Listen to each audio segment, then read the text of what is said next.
We have Sure. Congressman Matt Gaetz on the line. I want to get his take real quick. And Monica, I didn't mean to cut you off. We'll come back to you. But this is one of our first leaders that I want to get on the program. There he is, Congressman Gaetz. Not a day I want to be talking to you about something like this. I'm sure you were home with the wife or canvassing your district, or maybe you were there supporting. I don't know what you were doing, Matt. Fill us in on your first reaction, and then we'll talk about what we know and what we don't know. Nice to see you, Congressman. Yeah, certainly we are praying for the soul of the lost life at the Trump rally today. And for that person's family, you never expect that when you go to a Trump rally that that's going to be your last day walking around the planet Earth, because these are patriotic and welcoming and, might I say, loving events. You and I have been to many of them. You've covered them. I've spoken at them. And here's what's ringing in my mind right now, Dan. Back in April, Benny Thompson, the leading Democrat on the Homeland Security Committee, called for President Trump to be stripped of his Secret Service protections. That's what I was talking about. Thank you, Matt. They wanted to take away his protections. That is a green light to anyone wanting to do President Trump harm for whatever reason. And they were literally saying, because of the sham prosecutions they'd set up against him, that he was unworthy of being protected. That is astonishing.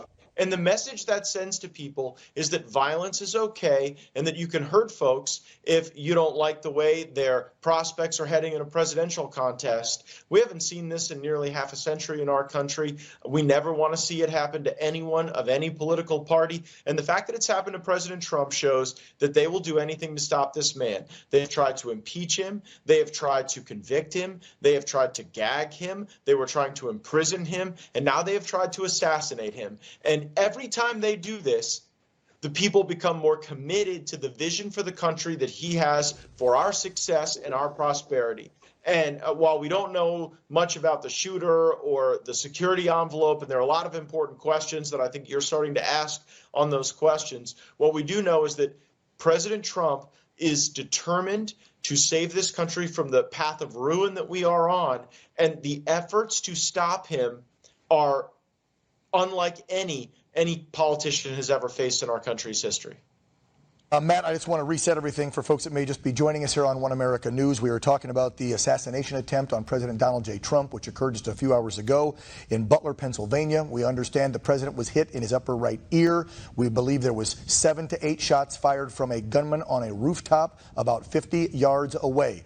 As Matt said at the beginning, if you joined us a few minutes ago, unfortunately, one of the innocent bystanders, a Trump rally goer, was shot. To me, I saw the video, in the head and killed. Secret Service also killed the gunman. We're not sure if it was a lone gunman, if there are more.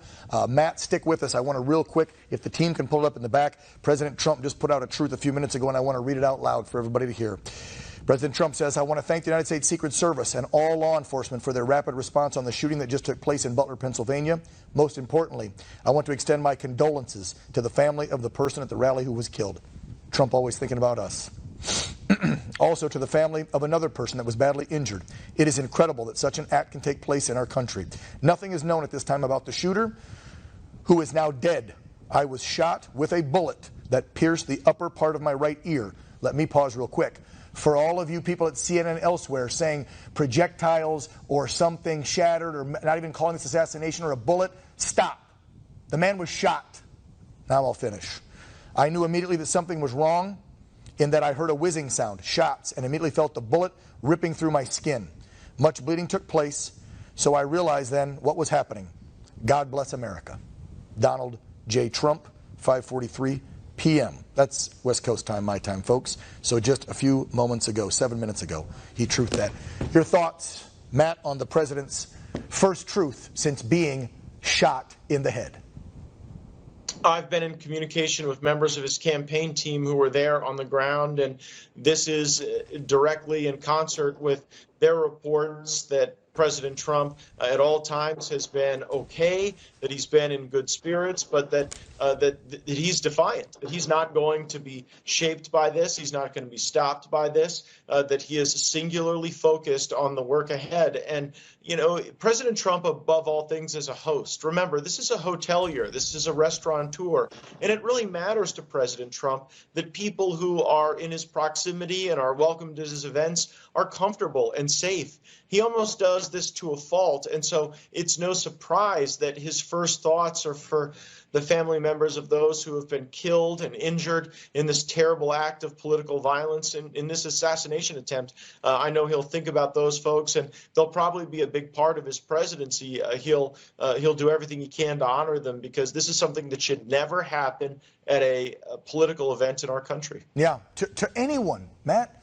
I mean, come on. I can't remember at any point in time where we have seen the vitriol from the right calling for the death of Joe Biden. I can't find that. I don't see that online. I don't see people saying that. We want him to step down. We want him to go to a nursing home. We want him to get medical attention. But no one's ever been calling for his death. People have called for Donald J. Trump's death, and today they almost got their wishes. And if you look at what's trending on Twitter, X, right now, Matt, literally, how could you miss? Just inches? You had one job? These are the disgusting phrases trending right now from American citizens wishing that that gunman would have killed President Trump. Who started that rhetoric? Who got people that far gone, Matt? When the left uses the language of like an existential threat when they talk about President Trump in these stark and horrendous terms, I think that it greenlights this type of activity, and we never want to see that from anyone. Correct. I am concerned for my friend. I am concerned for our country. We don't want to devolve into this type of chaos. This is what we're used to seeing in third world nations, not in the United States of America. And again, I point to the fact that you had Democrats as recently as April saying that President Trump was unworthy of even being protected by the Secret Service. What do you think they're really calling for when they say that? What do you think they want to happen when they want to strip this guy's security away from him, when they've done everything to say that he's a dictator and a threat to democracy? Look no further than Joe Biden's speech just in the last 48 hours, where he's been trying to do everything he can to cast Trump in the starkest of terms as a consequence of his own failures. That's not the type of politics we want to see. It's certainly not the process we want to see for choosing the leaders of the greatest country in the world. You know, Matt, you and I are on the same page. I agree with you most days 110% of the time, and today is one of them for sure. I reported right before you jumped on, I wanted to see what you think acts Congress will take next week. I know everybody's going to be busy with the convention, but the Federalist is reporting that Team Trump had asked, quote, for beefed up Secret Service details for the last several months because of the amount of threats coming in, and they did not meet those demands.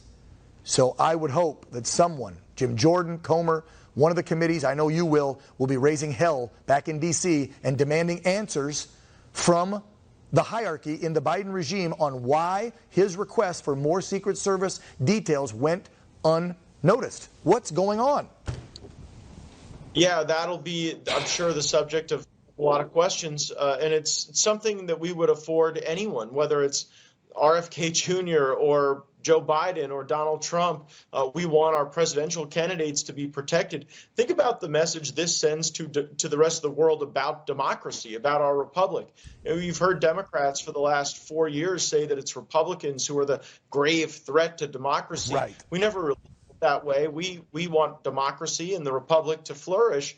But at the same time, when the Democratic outcome looks like it's going to be the election of Donald Trump as a consequence of the people's choice, you see this eruption of violence. You could see people around the world starting to question the stability of this type of system. And that's what we have to fight against. We want emerging nations always to choose the vote of the people over the rule of tyrants. But when you see this type of action taken by force instead of through the electoral process, it's very demoralizing. It's very harmful. And that's why it needs to be condemned from all corners, and why the investigations that you've outlined the contours of must be undertaken. I could tell you, as someone who, gosh, probably been to 20 to 30 Trump rallies, there's usually a pretty robust review of any elevated positions. I can think of airports where any rooftops are covered with snipers and Secret Service. I can think of schools where the president has made presentations where the rooftops are frequently cleared of any type of activity other than police and guardsmen. And so to see a rooftop or an elevated position exposed as a mechanism to harm President Trump is really antithetical to how I think about the typical security envelope. And we'll have to ask a lot of serious questions about why that happened. I can also tell you that in a lot of these cases, President Trump is always eager to be as close to the people as possible. I've seen the Secret Service grimace and shrug when unscripted President Trump will bolt toward a line of supporters waiting in a photo line or at an airport or outside an event. And so he's not the easiest person to guard. But here we had a planned event. He wasn't getting in or out of a vehicle or an aircraft. He was at the podium where he was expected to be. And the fact that someone from outside the security envelope would have a shot at the president really ought to raise questions so that we can protect everyone running for presidential office now and in the future. Matt, there is a soundbite. I don't know if my team found it yet, but I was playing just the audio of it right before you came on. It was of a MAGA rally goer who was doing an interview shortly after the chaotic scene started to calm down a bit. He was talking with BBC. You may or may not have seen this yet, but he claims at least 3 minutes before the first shot was fired, he and his family and friends noticed the man bear crawling with a rifle across the rooftop of a building. He claims only 50 yards from the parking lot of this venue, and that he and his friends and family were trying to wave down, notify police. They were looking around, and he said, we were trying to notify them for a good solid 2 to 3 minutes that a man was on the rooftop. And so my whole question is, because like you said at the beginning of this, you and I have been to these rallies. They've got Secret Service 360 coverage on rooftops. They've got drones in the air. They're supposed to be watching 360. How does someone get on a rooftop and bear crawl across it, set up, and then get off 8 shots before we take him out in this modern day and age? With the technology and weaponry Secret Service has, it makes no sense to me unless either one, pure incompetence and not enough staff, or they're in on it, or somebody's in on it. How do you let that happen? I'm sorry, I'm going to throw some people under the bus, because you got Trump requesting more Secret Service, you got members of Congress, your colleagues on the Democrat side, saying he shouldn't even have Secret Service, and now he almost gets killed today. I mean, seriously? No, I don't think we can discount the work of God here in this, truly. I mean, if President Trump's head had just been tilted slightly the other way, you and I would be having a very different conversation about our friend. I mean, it was truly divine that President Trump was spared in this horrific act of violence. And you're right that the typical security profile for a presidential event like this, or a presidential contest, a presidential election rally, involves drones, it involves satellite, it involves jamming of electronics. This is not something where you just get some folks establishing a checklist or magnetometers. There are multiple levels of security that occur on the ground, in the air, even over flight. And the fact that someone was able to penetrate that does raise serious questions that we're not going to be able to resolve now. I can tell you that a lot of times at these rallies, because you typically see snipers on the tops of the buildings, rally goers will say, oh my gosh, there's someone with a gun on the top of the building, and that won't be unusual because those are people there for our protection. And so maybe there was confusion, maybe there was a lack of appropriate identification. Certainly there must have been, because somebody army crawling would not be sufficient to penetrate the technology, the people, the specialists that are typically in place whenever you've got somebody running for president at a planned rally like this. I mean, Dan, I was always worried about President Trump's safety. I talked to him just 2 or 3 days ago and said, look, they've tried to do everything they can to you. I worry about your physical safety. And he brushed it off, as he typically does. But I've been reminded of that conversation so vividly and in such stark terms now that this has happened. And I always thought, gosh, he does so many off the records, where he stops in at a pizza parlor, or he stops in at a fire station and wants to visit with people. And, a lot of those, he just assumes the risk. But at a pre-planned rally where they stage dates in advance, right, he shouldn't be assuming that risk. But you know what, Matt? Looking at it, though, you have a better shot of, I didn't use that word, you have a better chance of nothing happening when you just pop in and it's a surprise. Nobody expects Trump to be there. What's the likelihood of some angry person with a rifle or a gun to kill him? Versus here, where they know where he's going to be, they know where he's going to be standing, and somehow they infiltrated our best security forces at the Secret Service level. Look, I was texting some of my buddies that are ex-Special Forces, Marine Recon, Navy SEAL, whatever, and they're like, there's no way in hell, if they checked all those rooftops and they were monitoring them like they always do, that someone could army crawl across with the rifle, laid across, like we're taught in boot camp, and then set up and shoot without inside job or a complete breakdown of communication.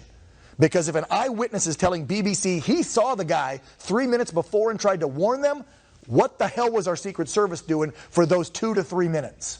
How didn't they see him if a bystander saw him? And I wish we had that soundbite that I watched. I played the audio because I want people to hear and see this young man tell his story about what he witnessed. I believe him. Matt, I know you got to run. I'll give you the final word. It's a dark day for our country. We got to pray for the Trump family, pray for every American.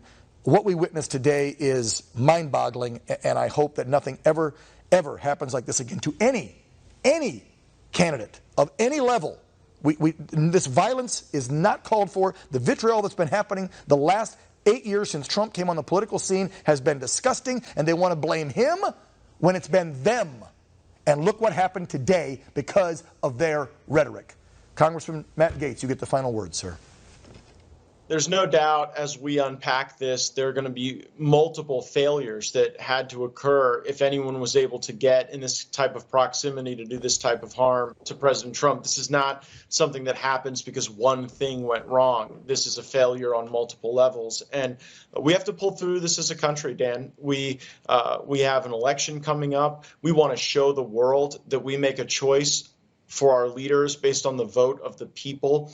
And it seems as though Democrats have erected every possible barrier to that leading up to this moment, whether it was the lawfare or the civil suits or the attempt to take Trump off the ballot or constantly calling him a dictator and saying he's an existential threat to the country. Those didn't work. So you got to kill him. That brought to this, and it never should. It really shouldn't, and I'm praying for him. But here's one thing I know about my friend Donald Trump. This will not slow him down one bit. This will not limit his work on the campaign trail. I think you're going to see an even more determined, focused, and might I say spirited Donald Trump at the convention this coming week. And boy, a convention it'll be following these events. That was, you just answered. I was going to throw one more and say, do you think he'll still show up Monday, be there for all of his speeches and appearances? And I firmly think he will be there. He will. This man, he will brush this off somehow. After being shot in the head, he's going to brush this off. He's going to come back better than ever, and this will be a landslide. I want to share this picture with you, Matt, in the audience. I don't know if you can see it. This is a picture. Have you seen this picture? Yeah. You've seen it. So let me tell people what I just showed you. This is a picture from one of the press corps that was just underneath President Trump, named Doug Mills, who shot it as the first bullet zinged by before the second one hit him in the head. You can actually see his hair going and the bullet zinging past his head. I mean, my God. So the first one missed his head, and then one caught him in the ear, and then the other ones, I don't know where they went, but I mean, unbelievable, folks. This man was centimeters from death today. If any media outlet, if any pundit, if any liberal tries to label this anything else than an assassination, to hell with you and shame on you. Congressman Matt Gaetz from the great state of Florida, as always, sir, thank you for coming on the program. Appreciate you. God bless you. Thank you, my friend.